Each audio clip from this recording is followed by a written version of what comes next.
Menga ikkinchi xotinni o'zing tanlashing kerak bo'lsa, qanday qiz tanlarding? Xudo hech qanaqasini. Yo, tanlardim. Yoshi katta, 5 ta bolasi bor edi. Voy qaynonamga ham, onamga ham aytaman, qo'yli, shu erkakni chidab yurishganiga. Yo, men adamni ham, qaynotamni ham hurmat qilaman.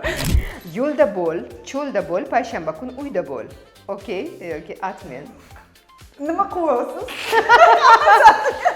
Bo'pti, atmen.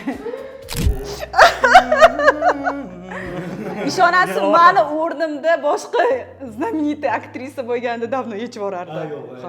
Yaxshi, men haqimda yaxshi gapiringlar, o'zi kaltisi.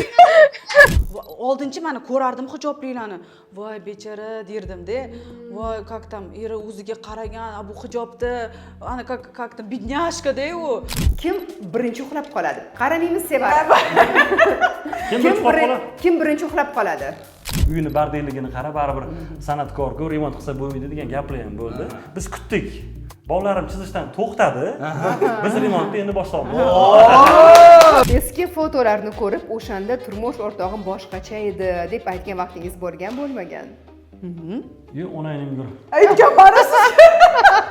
Men shu joyda aytib o'tishim kerak, bizani qo'shnilarimiz bilishadi. Birinchi etajda yashaymiz. Men mashinamni kelimni olib qo'yishim bilan o'sha botgan bo'ladi. Tasavvur qilsin, birinchi etaj. Nima deydi? Sizga bo'lgan ish g'alati tuyulyapti-da. G'alati tuyulyapti. Yaxshi gapni gapiryaptilar. Bilasizmi, bu sevgi soridanda yuqoriroq narsa deb o'ylayman. Hech ko'p narsa o'tgan boshimizdan. Ko'p narsa boshimizdan o'tib. Hozir agar eslasam gullab otaveraman. Hattoki